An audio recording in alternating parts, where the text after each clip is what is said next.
Hello friends, అందరికీ నమస్కారం. ఈ స్టోరీ వింటున్న ప్రతి ఒక్కరికి థ్యాంక్ యూ సో మచ్. అలాగే విశ్వానికి కృతజ్ఞతలు. ఒక వ్యక్తి యొక్క బిజినెస్ పెడుతూనే దాంట్లో లాభాలు నష్టాలు బేరీజు వేసుకుంటాడు. నేను గతంలో చెప్పాను, నష్టాల గురించి మాట్లాడొద్దు, కేవలం లాభాల గురించి మాత్రమే ఆలోచించాలి. ఒక బిజినెస్ మ్యాన్ ఆలోచిస్తున్నాడు ఎంత ఎంప్లాయ్మెంట్ పెంచాలని. ఎంత తేడా! కామన్ మ్యాన్కి బిజినెస్ మ్యాన్కి. ఒక బిజినెస్ మ్యాన్ ఎప్పుడు లాభాల గురించి ఆలోచించాడు. ముందు ఎంత వీలైతే అంత తన వ్యాపారాన్ని వ్యాపించడానికి ప్రయత్నించడంలో కొన్ని కోట్ల పెట్టుబడి పెట్టడం జరుగుతుంది. ఇదంతా జరగడానికి 2 నుండి 3 సంవత్సరాలు పడుతుంది. ఆ తర్వాత వ్యాపారం సాగి ఇతనికి లాభాలు రావడం మొదలవగానే ఇంకో కొత్త బిజినెస్ గురించి ఆలోచించడం మొదలవుతుంది. అంతేకాని ఒక మామూలు వ్యక్తిలాగా ఈరోజు వ్యాపారం మొదలు పెట్టగానే తెల్లార్ల వారి లాభాలు రావడానికి ఆలోచించొద్దు. బిజినెస్ మ్యాన్ తన తరాల గురించి ఆలోచించి వ్యాపారం చేస్తాడు.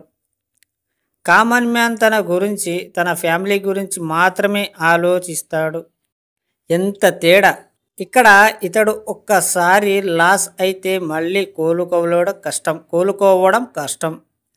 అదే బిజినెస్ మ్యాన్ అయితే ఒక్క దాంట్లో లాస్ అయితే ఇంకో దాంట్లో పుంజుకోవడం జరుగుతుంది. కాబట్టి ఇతరుల కోసం ఆలోచించినప్పుడు ఆ యూనివర్స్ మీకు ఎక్కువ మొత్తంలో ఇవ్వడం జరుగుతుంది. మీరు ఇతరులకు సేవ చేసే అవకాశం కలుగుతుంది. ఆలోచించండి. ఎప్పుడు కూడా బిజినెస్ పెట్టగానే ఒక 6 మంత్, 1 ఇయర్ లేదా 2 ఇయర్ వరకు మీరు కంటిన్యూగా చేస్తూ పోండి. సక్సెస్ అవుతుందా కాదా అనేది అంత ఈజీగా అర్థం కాదు, టైం పడుతుంది. సక్సెస్ అవ్వడం మొదలు పెట్టిన తర్వాత మీరు దాని గురించి ఆలోచించడం మానేసి ఇంకో బిజినెస్ గురించి ఆలోచించండి. అర్థమైందా ఫ్రెండ్స్? ఎప్పుడు కూడా నష్టాల గురించి మాట్లాడవద్దు.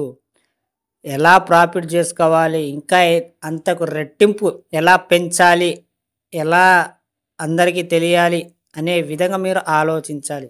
అప్పుడే మీరు అన్నీ అనుకున్నది సాధిస్తారు. అర్థమైందా? ఈ స్టోరీ విన్న ప్రతి ఒక్కరికి థ్యాంక్ యూ సో మచ్. అలాగే విశ్వానికి కృతజ్ఞతలు.